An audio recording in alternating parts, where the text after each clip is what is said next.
Bonjour à tous. Voici donc le troisième volume sur 5 de Saint Seiya Time Odyssey, avec toujours au dessin Jérôme Alclé et au scénario Arnaud Dolène.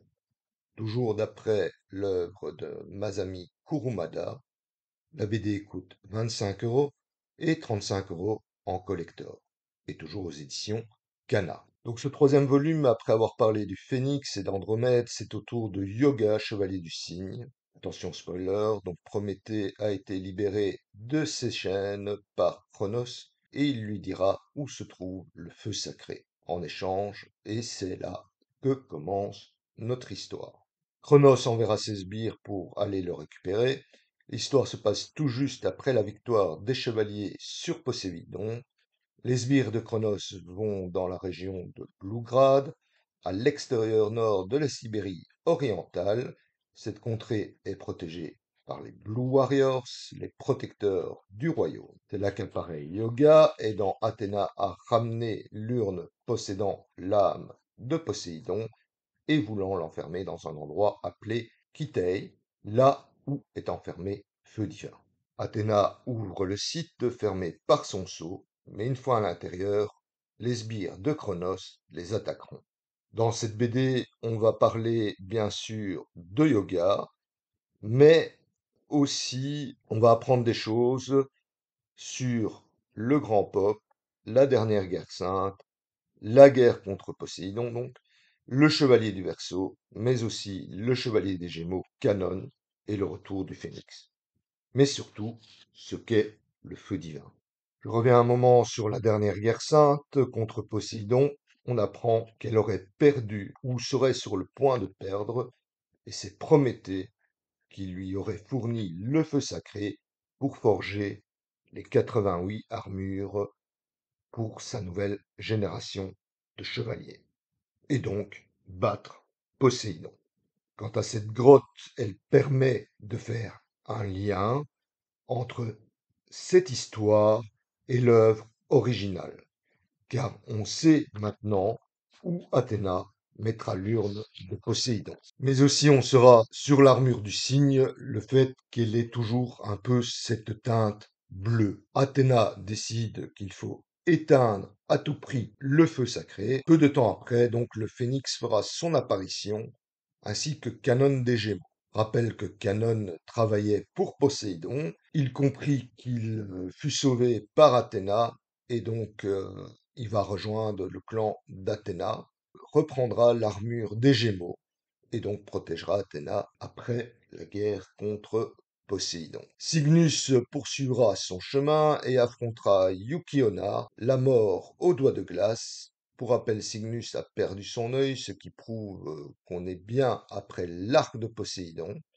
et qu'il maîtrise donc l'aura exécution, la botte secrète du chevalier du Verseau. Il va d'ailleurs porter l'armure du Verseau une deuxième fois, puisque la première fois c'était contre Poséidon. On va avoir une origin story donc sur Yoga via le chevalier du Scorpion qui lui dira que Camus savait pour sa mère et ce qui lui était arrivé. Et donc on n'est pas sur un drama du cygne habituel, on est bien sur des infos sur ce qui s'est passé.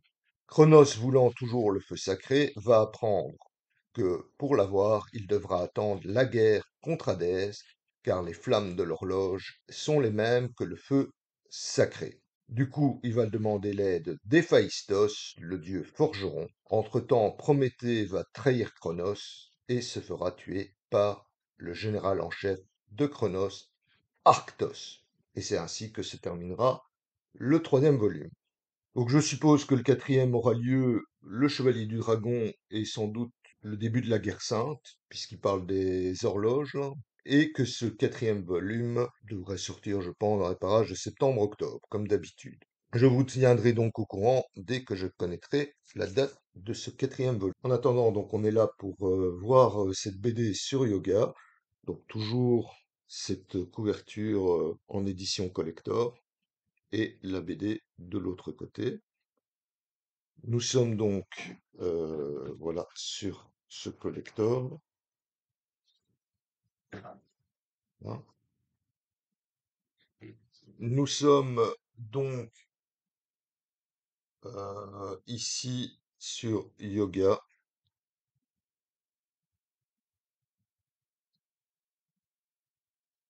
donc, comme je vous disais, l'arrivée des sbires de Chronos dans cette région glacée.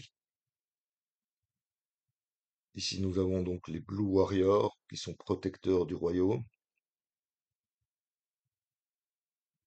et l'arrivée de Yoga avec son œil endommagé puisqu'il, comme je l'expliquais, c'est tout de suite après Poséidon. On sent, ils expliquent ici que Yoga est beaucoup en relation avec ces gens-là, ils se connaissent bien. C'est normal, c'est la région glacée, donc je suppose qu'ils passent beaucoup de moments là. Nous sommes ici sur l'explication de Prométhée par rapport à la guerre, donc comme je disais, de Poséidon et le fait qu'il a créé les armures, les 88 armures des chevaliers qu'on connaît. Là, ils expliquent un peu la fin contre Poséidon, donc ce qui explique vraiment qu'on est après, tout de suite après la mort du combat contre Poséidon et l'urne avec l'esprit de Poséidon qui est retourné dans son urne. Voilà. Donc ça, c'est vraiment le début. On voit donc que le chevalier du Scorpion les accompagne. Et nous arrivons dans cet endroit où ils veulent déposer l'urne de Poséidon. Et là, l'attaque des sbires de Chronos et le chevalier du Scorpion qui riposte. Voilà. Donc ici, on explique un peu la relation entre le grand pop, ces pays nordiques pour lesquels ils sont en contact. Voilà. Et donc, un peu plus tard, comme je le disais, on a l'arrivée du Phénix, donc qui revient dans cette BD, et qui va retrouver Canon des Gémeaux, qui est ici, où d'ailleurs il va penser qu'il va vouloir affronter le Phénix, parce qu'il ne sait pas, le Phénix, que Canon est devenu Canon des Gémeaux, puisqu'il s'était arrêté à la fin de la guerre de Poséidon, donc il n'était pas au courant. Voilà. Le chevalier du cygne qui va affronter la dame dont je vous ai parlé, là, une des heures. Et l'origin story, de nouveau, un petit peu habituel de yoga, mais voilà, on a des infos sur Camus, comme je le disais. Je trouve ça très intéressant. Donc ici, on a l'arrivée de Yoga dans l'armure du Verseau, qui lui va comme un gant, comme on dit. Voilà, très très beau dessin, comme d'habitude. Ces rayons de lumière de cette attaque, franchement, c'est trop génial.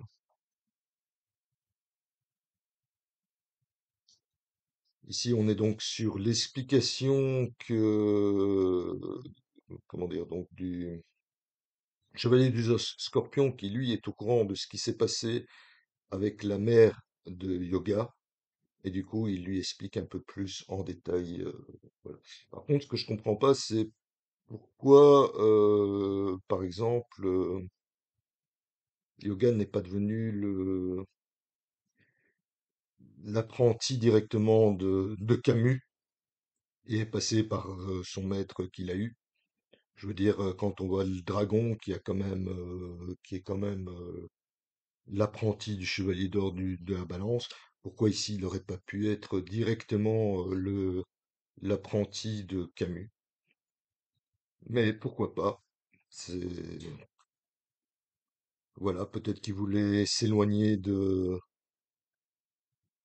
yoga vu ce qui était arrivé. Donc là, on parle bien, on voit bien donc les morts d'Hadès déjà ici. Donc c'est vraiment la suite qu'il va y avoir, à mon avis, c'est les Chevaliers d'Hadès.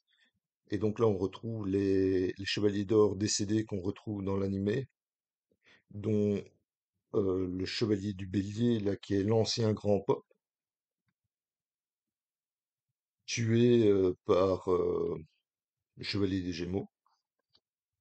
Et ça, c'est le général donc en chef de Chronos qui va tuer Héphaïstos, d'après qu'il l'ait, Héphaïstos, Prométhée, après qu'il l'ait trahi.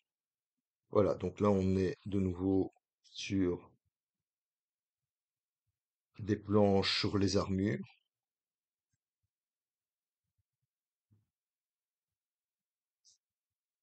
Et donc à suite, ici, on a des infos sur la création, comme d'habitude, comme à chaque fin de bouquin. Donc la création, de comment ça a été fait, les explications sur les Blue Warriors, sur la contrée de Bluegrad, voilà, les méchants, les autres heures, et donc un petit peu sur Canon d'ailleurs, Canon ou le chemin de la rédemption,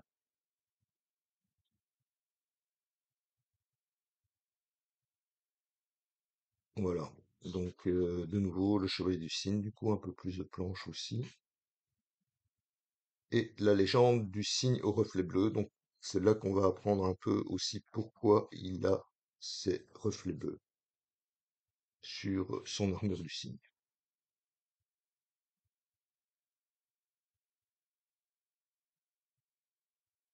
De nouveau le chevalier du Verseau, le chevalier du Scorpion, donc voilà, et l'histoire avec euh, la mère de Yoga, et voilà. En tout cas, j'espère que cette BD vous aura plu, qu'elle vous donnera envie de la lire ou de suivre de nouveau ce troisième volume ou de redécouvrir ou découvrir cette série. Donc je rappelle que nous sommes ici en début d'année et que en septembre-octobre, normalement, devrait sortir le quatrième volume de Saint Seiya Time Odyssey, qui, par logique, parlera donc de Shiryu, déjà au début du combat contre Hadès, donc qui peut être intéressant. Surtout que c'est là que, si je me souviens bien, l'ancien grand Pokch maître du bélier là affrontera le vieux sage des cinq pics qui me remettra son armure de la balance. Et là, franchement, ça j'attends ce moment avec impatience et j'espère qu'il sera dans qui sera dessiné dans ce prochain volume. C'est un moment que j'apprécie énormément et en plus comme ça à voir avec Shiryu. Donc voilà. Bah écoutez, passez une bonne journée. On se retrouve très bientôt. Du coup, pour cette série-là, on se retrouve que vers la fin de l'année. Mais entre-temps, je vais vous parler de d'autres BD prochainement. C'était Multivers 80 de la chaîne Back to the 80s. Et n'oubliez pas de vous abonner, de lâcher le pouce en l'air. Et je vous dis à bientôt. Bonne journée.